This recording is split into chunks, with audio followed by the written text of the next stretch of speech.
Hello and welcome to Chapter 17, Geography 101. Today we're narrowing our focus to even lower than the state, and we're going to be talking about cities. Actually, our last couple chapters focus on the city, but this way we're going to look at networks, right? So cities don't exist on their own, they're connected. So, right, like this picture, you can get on the interstate in Atlanta and drive to Tennessee and drive to Indiana and all the way up here to Chicago.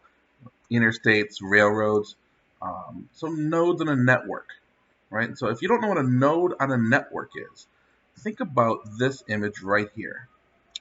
This is a map of airline travel. Each blue line here represents the flight of a plane. And you can see that there are some places where these lines connect, these kind of blue-white dots. Those are nodes. The network is the system of lines that crisscross the country. But the points where they intersect, those are nodes. So this is Atlanta, right? This is O'Hare Airport. This would be Minneapolis. Here's Los Angeles, New York, and so forth. And you can begin to see these patterns.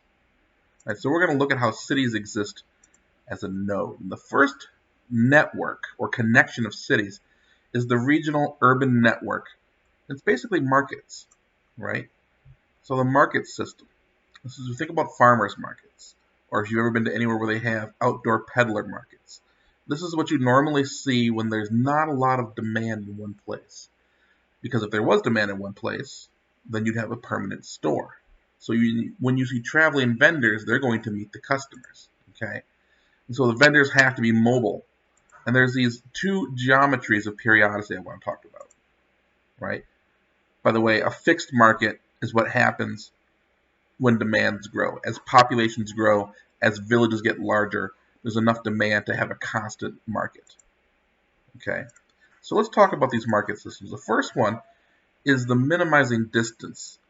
And this is what basically vendors move in a way that makes it the least amount of distance each day. So today is Monday. The vendor here starts at location 1. He moves to 2 on Tuesday, 3 on Wednesday, 4 on Thursday, and that's his week. He's done. He starts back at 1. And so the reason that he goes to 2 is it's the next closest market. So this is the minimizing distance. Another one common is the maximizing demand. So you have the same 4 locations, and he starts here, or she starts here on Monday, but they've sold to everybody in this area. So if they go here, there's going to be less people who need to shop because some of them already went. So instead, the market or the vendor goes all the way across over here because there's more demand.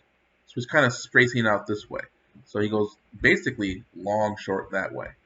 And this what happens is he maximizes the demand. So let's look at an example. Let's talk about farmers markets in Chicago, right? So these red dots represent various farmers markets. And if you were a vendor, how would you travel it? The first pattern right here, minimizing distance, right? So you start at the Museum of Contemporary Art. The next day you're down here at Prudential Plaza, then Daly Plaza, and you're just basically going the next shortest route. And so your travel is minimized. But think about it. What if you start here, and some people who might shop here the next day have already shopped, so you're going to want to go the other route, in the white line. So now we start here, we go all the way over here. We're trying to go as far apart back and forth to maximize distance. Okay, so that's how markets evolve, and markets eventually begin to settle down, and we start having this idea that, remember Tobler's law, all things being equal, right? So basically towns or small markets locate at regular intervals, and that way people can kind of travel to them.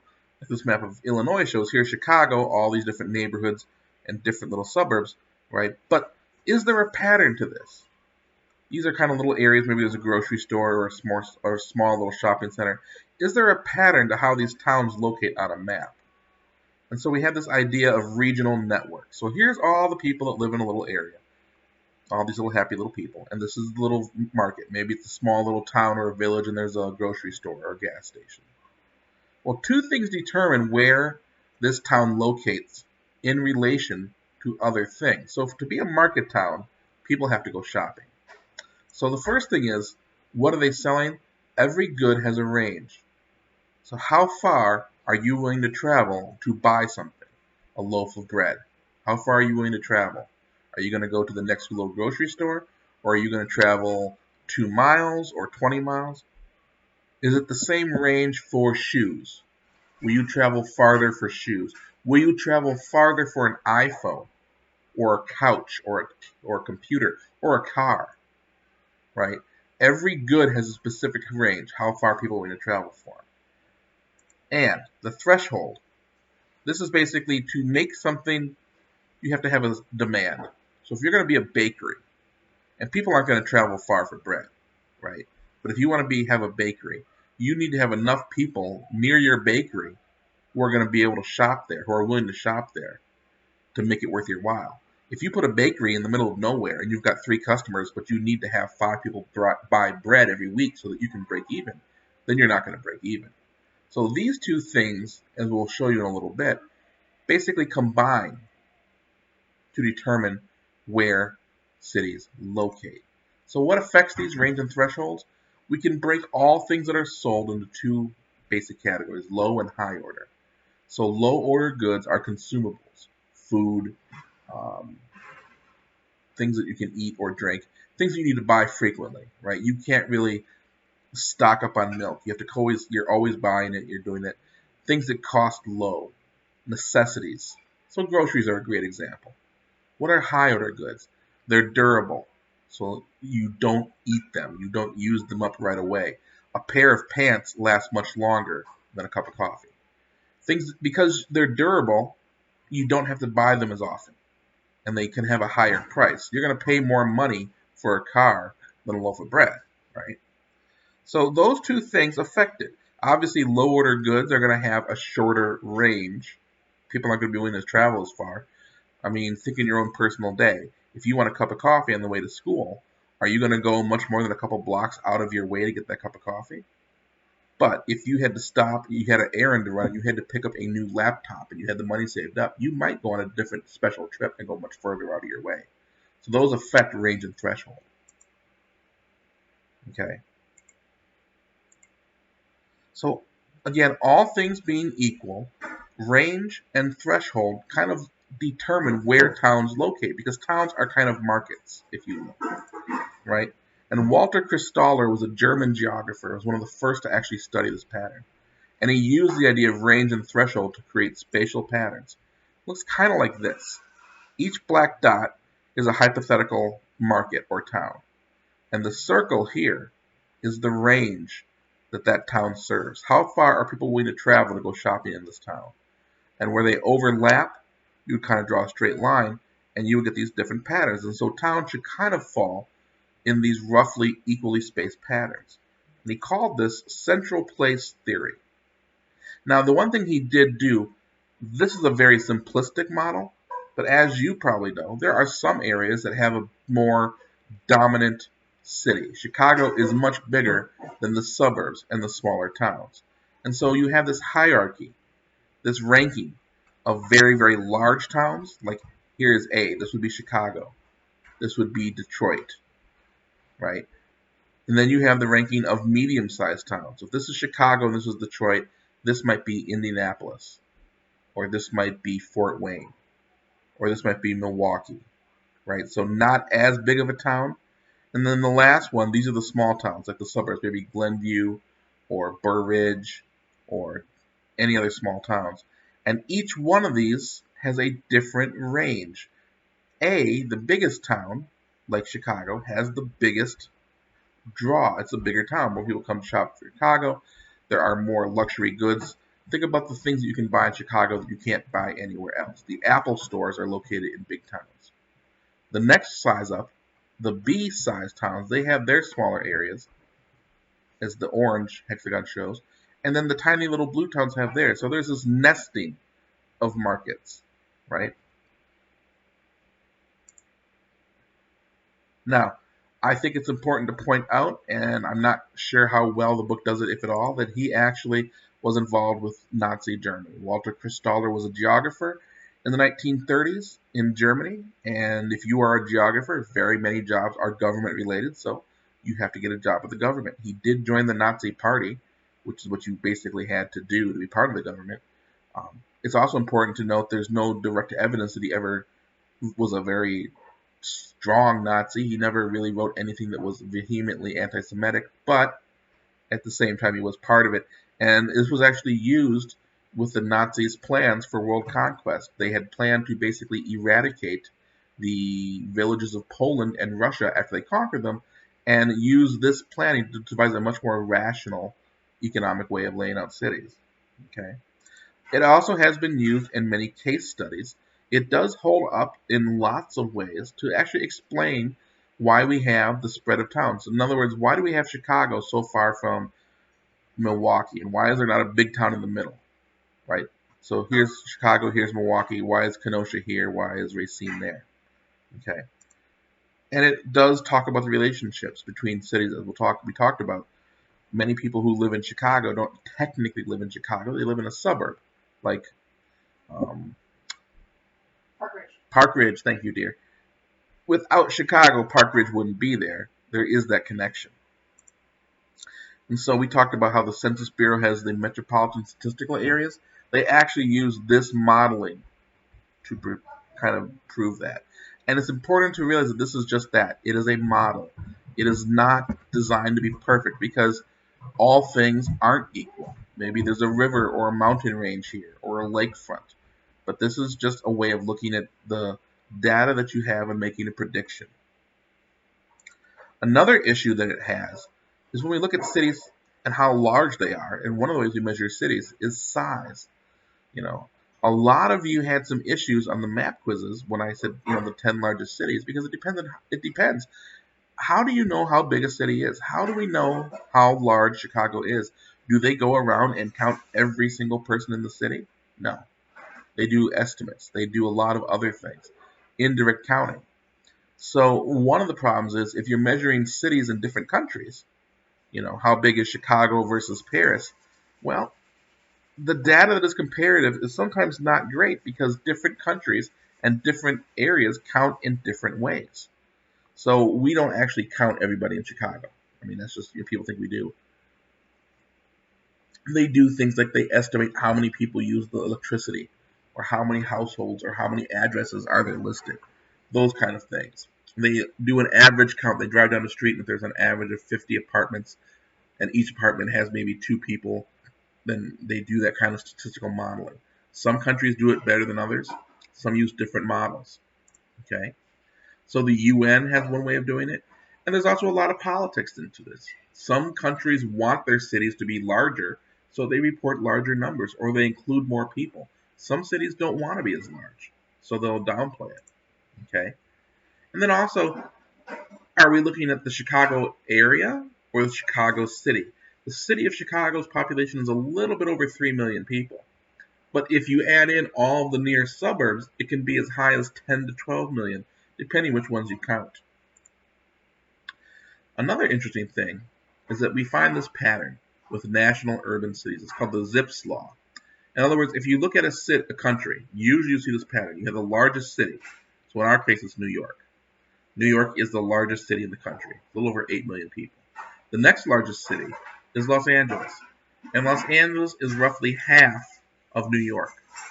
The next largest city is us, Chicago, and we are roughly a third of New York. The fourth largest is Houston, roughly a quarter. And we see this pattern that the largest city, the next largest city is about half the size, then a third, then a quarter, and so forth. And this is a pretty accurate curve, and we've actually seen this in many countries. It's kind of unique, not just here. It's called Zipf's law. The other thing we see is urban primacy. And that is you have one large city, and then the rest are very small.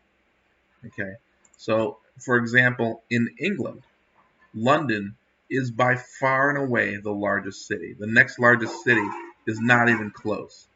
So you have basically one large city. Many countries, the largest city is also their capital. A lot of you found that out doing the largest city. So we can actually measure this. It's called the primacy ratio. And so here's an example. These are countries that have a high urban primacy. In Thailand, the capital, Bangkok, is by far the largest city. I think the next 10 cities combined don't equal the population. Same thing in Uruguay. The main city is Montevideo, the capital. So you can see that the higher the number, basically the one largest city they have. Compare that to cities or countries that don't have that. So an example is us. You can't see it right here, but our urban primacy is 0.84. And so you think about that, that's right, we have more than one major city. So South Africa has cities like Johannesburg and Cape Town and Bloemfontein and all these other cities. A lot of these, Australia has many larger cities. I think the interesting pattern though is you can see this, but sometimes there's some hidden trends that you don't see. And you have to look closer at the urban network. And Australia is a great example. When you look at Australia, right, it's got several decently large cities, so its primacy rate is actually very low. Sydney is the largest city, but Canberra, Brisbane, Perth, these are all relatively large cities as well. But if you look at, you break it by state. So Australia has states just like we do. In each state, such as New South Wales, Sydney is the largest city. In Western Australia, Perth is the largest city.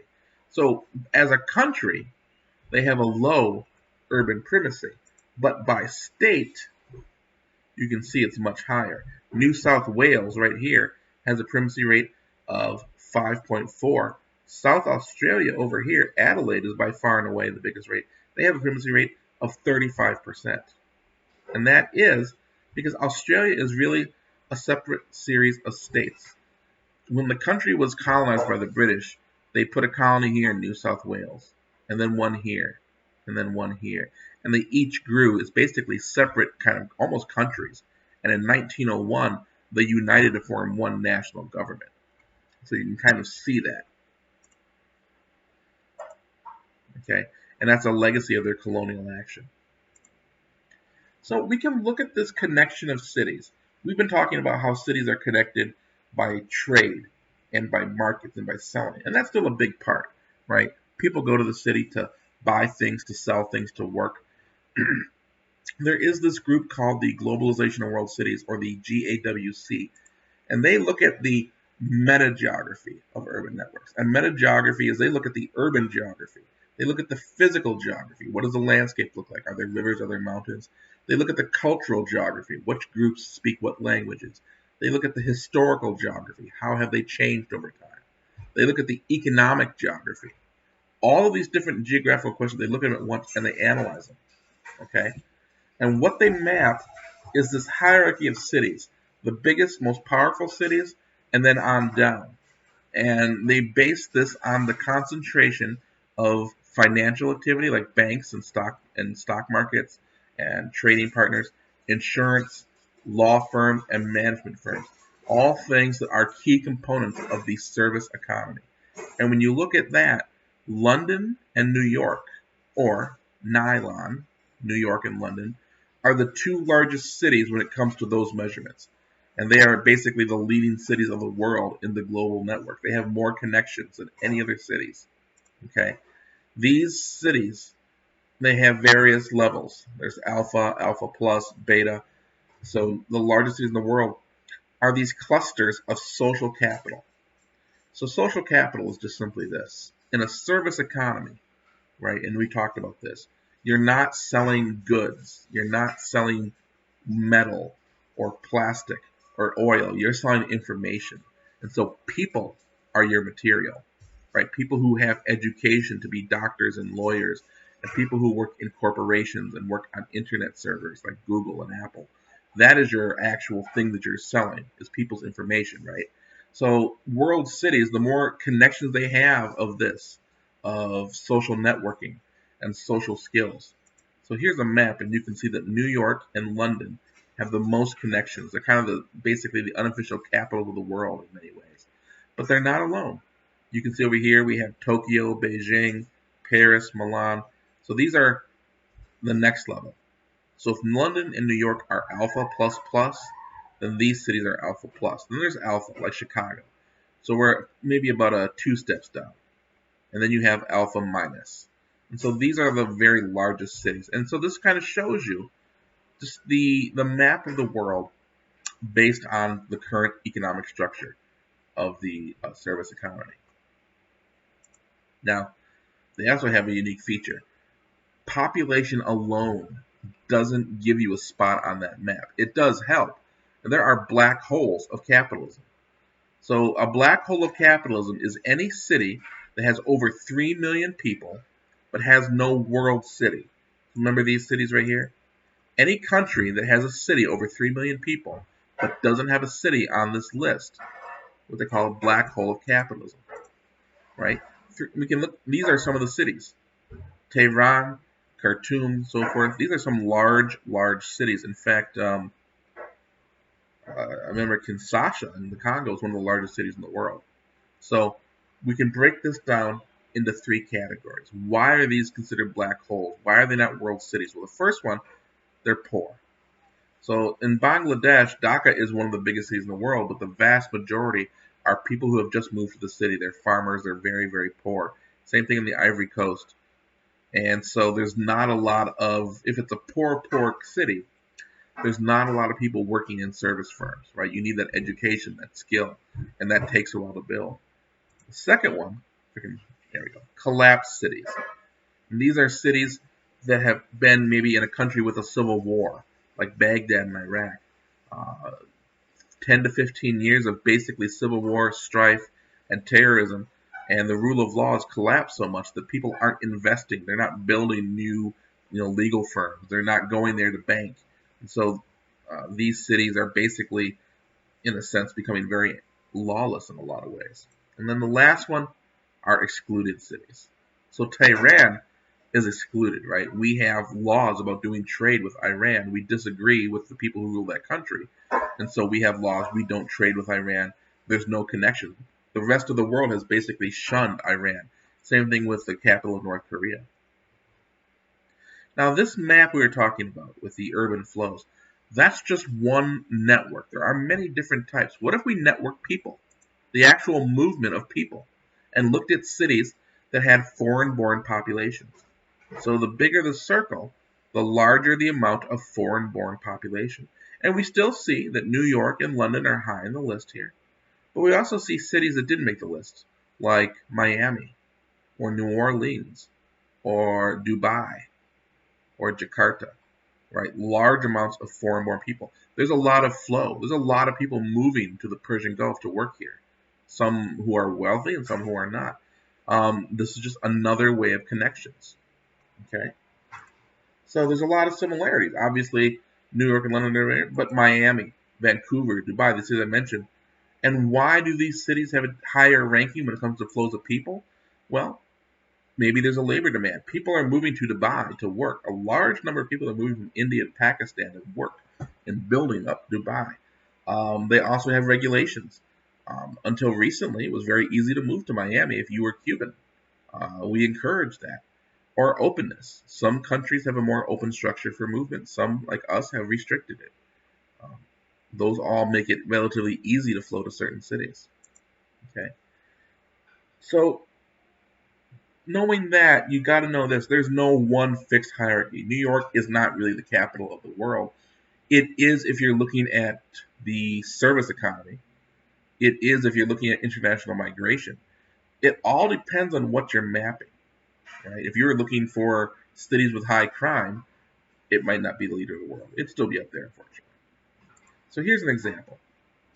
This one study, they mapped 60 U.S. large cities. And the first thing they measured were network flows. These dark lines represent internet data. How much data is being sent? So the thicker the line, the more data. So there's a lot of data between Atlanta and Los Angeles, Chicago. Atlanta is a very big hub, if you notice this here. But look at this. We look at business travel. People who are flying on business, not pleasure. And we see that Washington, D.C. and New York become a much bigger hub. Atlanta, not so much. Different network. Why is there a lot of data going to Atlanta? I think it's because Atlanta has become a big part of the entertainment industry. There's a lot of music being made in Atlanta. A lot of TV shows and movies are filming down there. I think that's part of it. But when it comes to business, people still go to New York. They still go to the Wall Street to do business. They go to Washington to lobby politics. So different networks have different sizes of nodes. And the last thing I'll end with here, this is kind of neat. I found this map a few years ago. where does Chicago really truly end? What this did, scientists looked at commutes, and they looked at every county, and they mapped the commute from that county. Where do most people in that county go to work? So in this area that's light blue, the vast majority of people drive towards Chicago to commute. So you could argue this is basically the Chicago region. This is the Milwaukee region. And so this gives you a better idea of the pull of cities. You can see that Los Angeles and San Diego are very connected. Las Vegas right over here. And so you kind of get a better idea of the connections between smaller and larger cities. Again, just a different way of mapping network flows. And this is actually it. This is one of the shortest lectures of the year. I know you're very sad, but I will make the next one much longer just to make you happy, I promise. Not the last lecture. And I don't really want you to worry about this. The quizzes, we'll talk about that. I just wanted to show you this last two signs. Geology rocks, but geography is where it's at. But remember due dates, as we'll talk about this week. We're getting close to the end of the semester, so now is the time to start making sure that you have submitted all your work, right? So you can always look at the due dates online. Ignore all this. So that's all I got for you.